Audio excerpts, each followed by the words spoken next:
It is the glory of God to conceal a matter, the honor of kings to seek it out. It is the glory of God to conceal a matter, the honor of kings to seek it out. It is the glory of God to conceal a matter, the honor of kings to seek it out. It's from the promised land. It's from the promised land. It's from the promised land. Your great-grandmother brought it with her. And like you, its true treasure is etched within. And like you, its true treasure is etched within. And like you, its true treasure is etched within.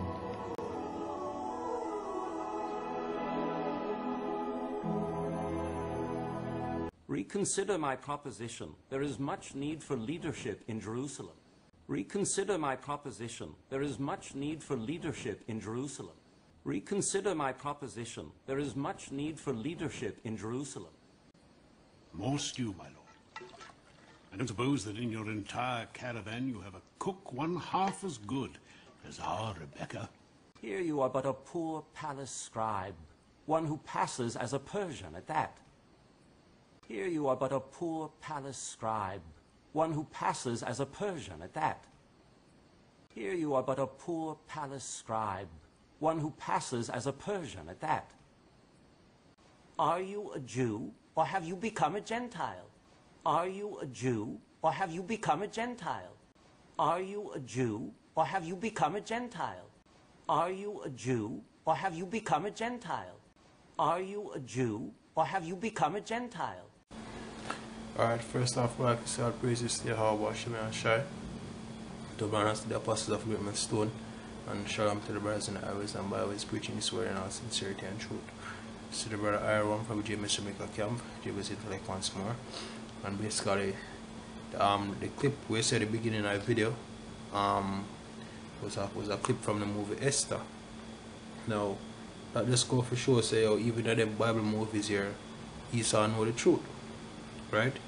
Esau know that the Gentiles in the scriptures, in the Acts and all about when I go around Romans and Macedon, Ephesians and Corinthians and all of that, you know say them are Israelite foreigners. And as I said, when you watch the clip you see it, right? Because when the man he said to Esther uncle, he said, are you a Jew or have you become a Gentile? When they asked him, said if him born as a Persian or if him changed from a Greek from a Jew to a Persian. That time they asked him, say if him put aside the ways of the Israelites and take on the custom of the Persians, whereas if they are working at the king's palace and all of that, right? So Esau know the truth, but Balu and them dumb niggas here basically always try to bring the scripture out of context because them no study, them no know history, them no know words, them no know none of them thing there. So with that, I just read couple articles, few scriptures, try to make this as short as possible, and yeah, basically we just go straight now listen. Now this Wikipedia.org says Hellenistic Judaism, and within a section it says there's neither Jew nor Greek. It says inherent ethno-cultural and social tensions within the Hellenistic Jewish world were partially surmounted by the progressive emergence of a new, typical Antiochian Middle Eastern Greek doctrine spearheaded by Paul, himself a Hellenized Sicilian Jew, and his followers be they, right? So basically, the truth they are God. Paul they are God, and basically, I reach out to the Hellenists them, or yeah, basically the Israelites them were basically put off the outcasts of Israel, the one that put off the customs of our forefathers Abraham, Isaac, and Jacob's laws and all of that. We basically throw away the heritage, right? Now, when I go down, it says established autochthonous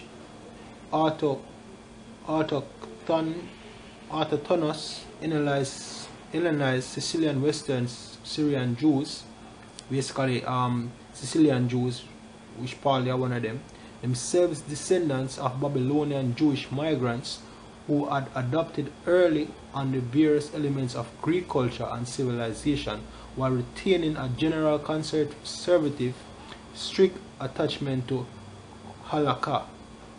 Right? I'm gonna look up let me check this out. Let's wait a quick second.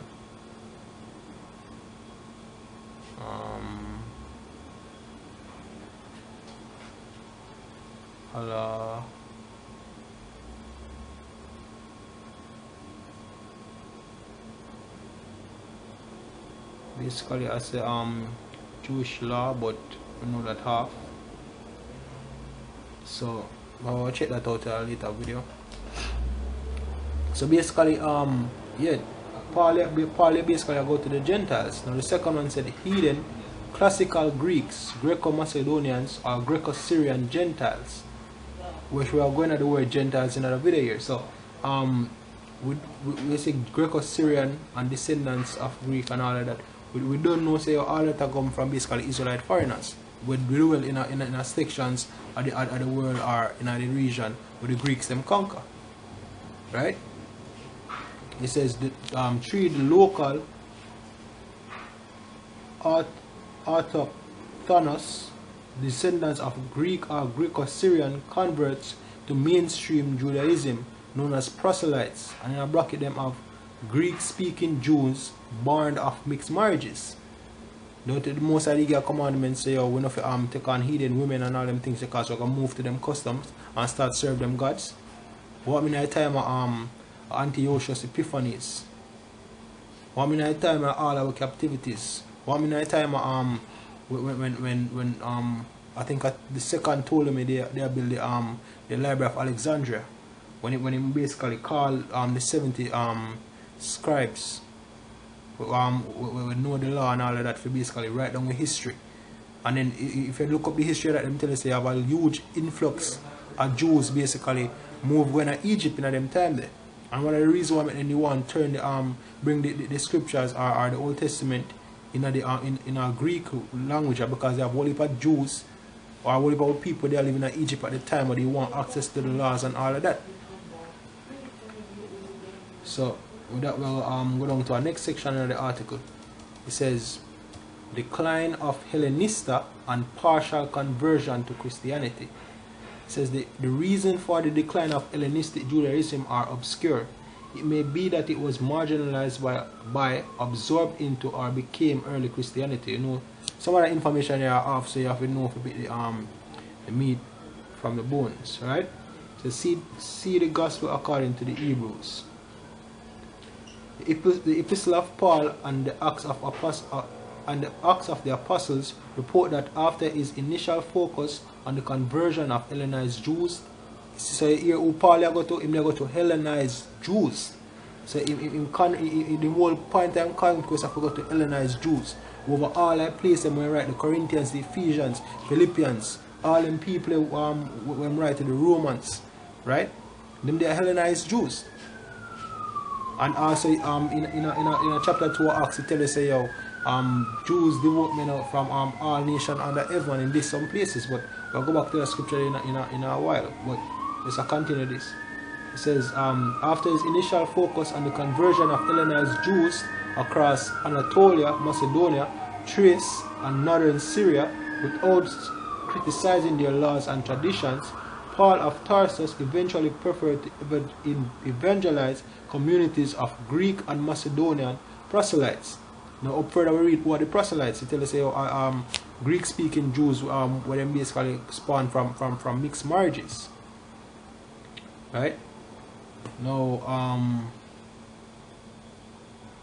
I'll go down a little more.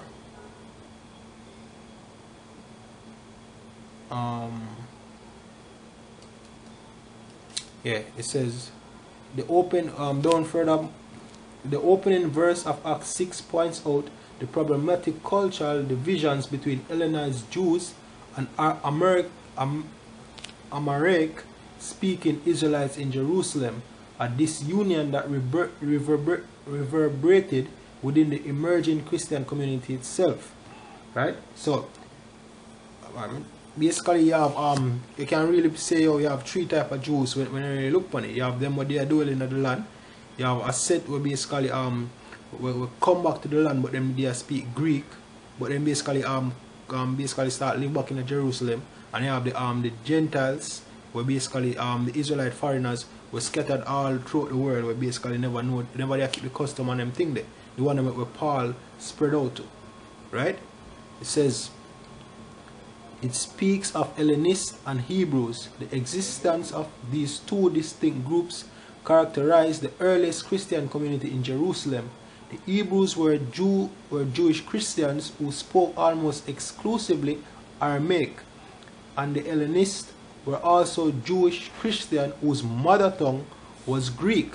So the mother tongue, the main tongue where them used to speak are Greek. To identify them, Luke uses the term Hellenista when he had in mind Greeks, Gentiles, non-Jews who spoke Greek and lived according to Greek fashion. Then he used the word Hellenist, Acts 21 and 28, as the very context of Acts 6 makes clear. Hellenista are not Hellenists, right? So as we say, you have the Jews, you have the Hellenista, and you have the Gentiles, where the word basically from that is ethos, right?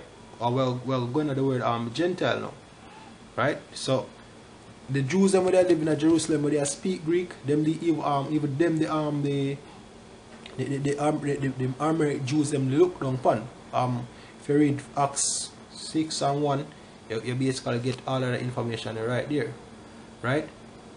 And Acts 21 and 28, let me just double check that. Keep the thoughts on track. 21 and 28. Yeah, come on. So yeah, different now. The word Hellenist, as a matter of fact, let me just go Acts 21 and 28, verse 28. This is Acts 1 verse 28.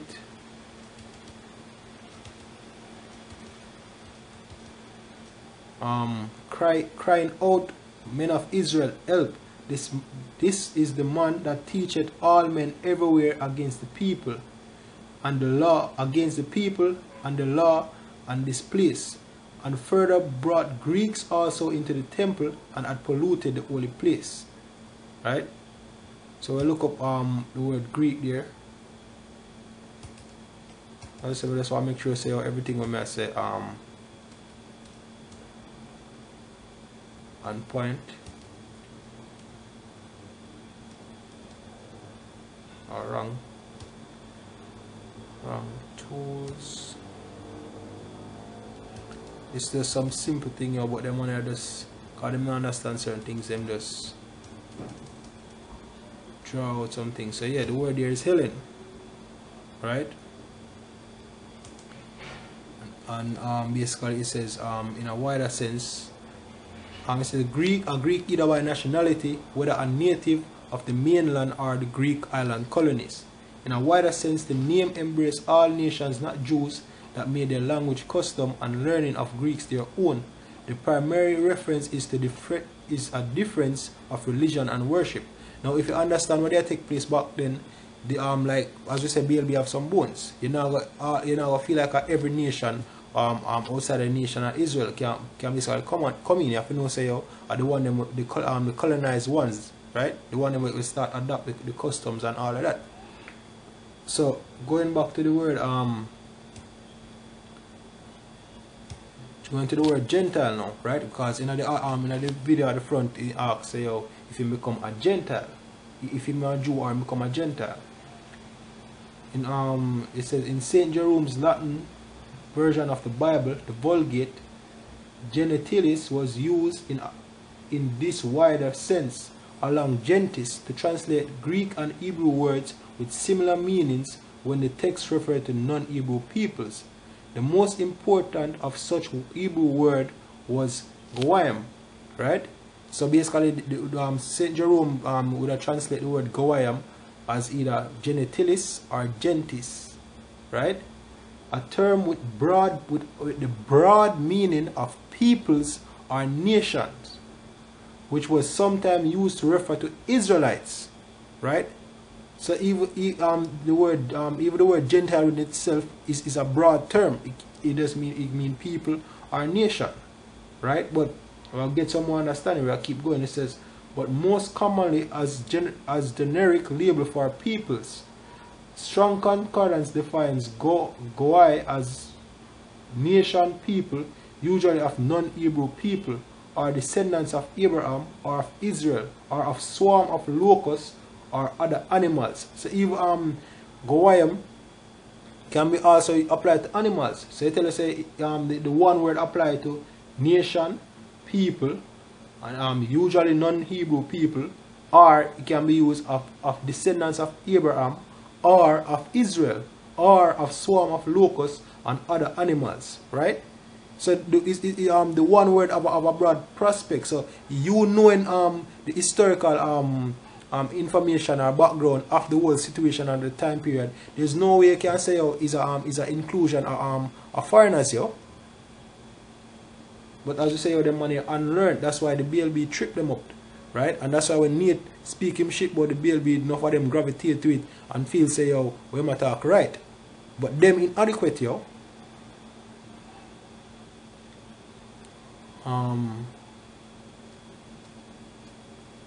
In the King James Version, Gentile is only one of the several words used to translate Gowai or Goyim. Right? I'm going to jump down some more. It says, in the New Testament, the Greek word ethnos is used for peoples or nations in general and is typically translated by the word people, as in John 11:50. Nor consider that it is expedient for us that one man should die for the people and that the whole nation perish not. So the word there is ethnos, which are the same word for Gentile. So we have to say, oh, Yahushai dead for the heathen, and they say expedient for us that one man should die for the people. Which people are expedient for? What the us where the high priest they are talking about? I'm not talking about Israel, yo.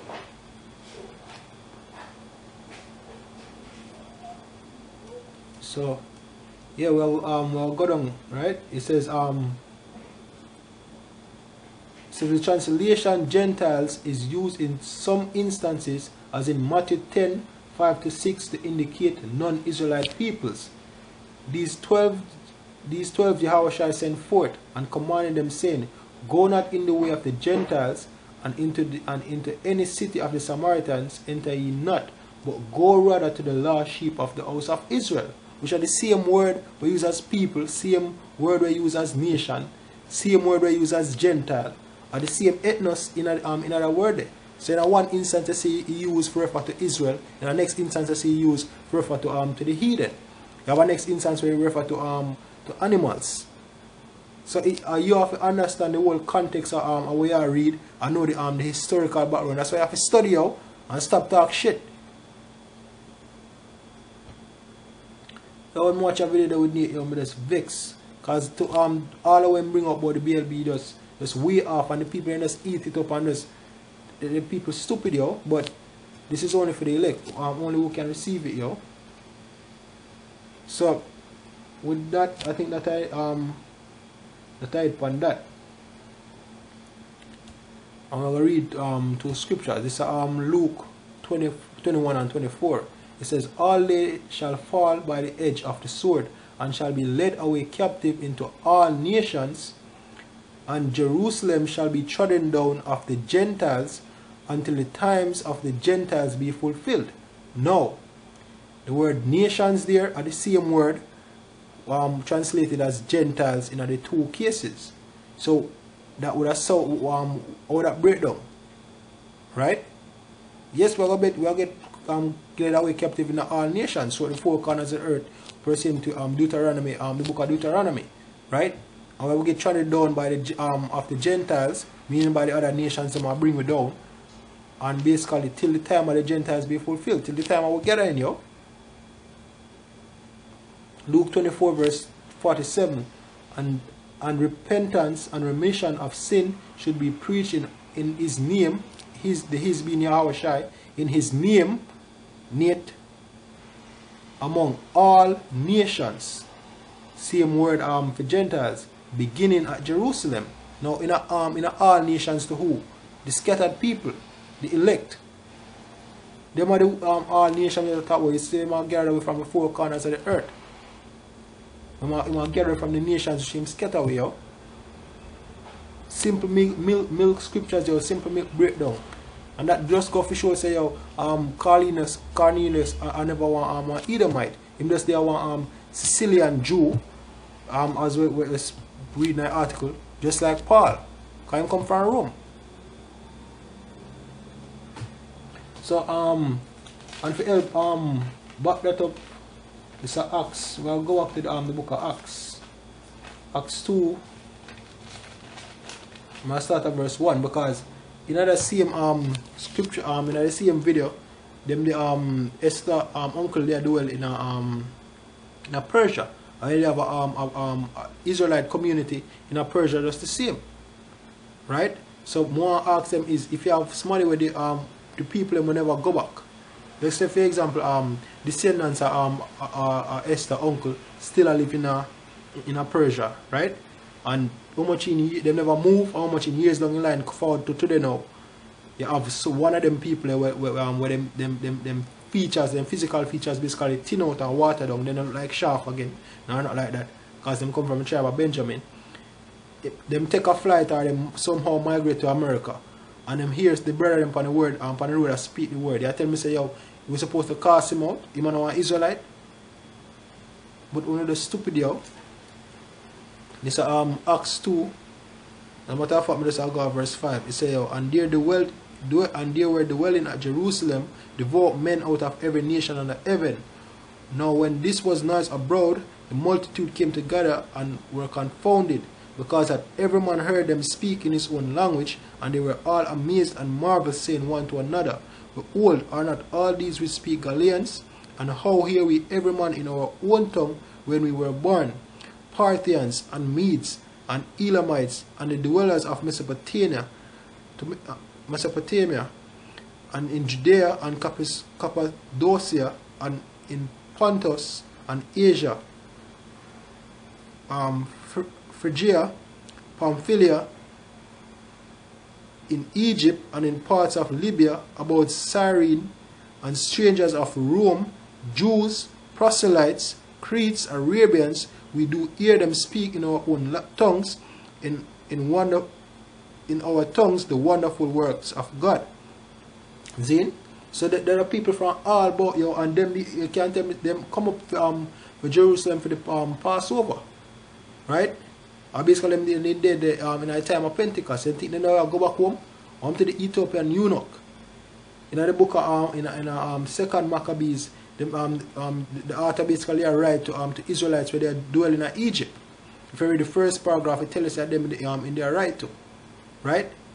So what I say, in all that audio, Cornelius was an Israelite, and all of the elect basically all of the elect are Israel, from the 12 tribes of the nation of Israel. No matter how them look, no matter how, what language them currently speak, or what language or what land them currently live in, from them receive the word of truth through the spirit and power Yahweh Hashem Yahushai, then them are Israel, and salvation is only for Israel.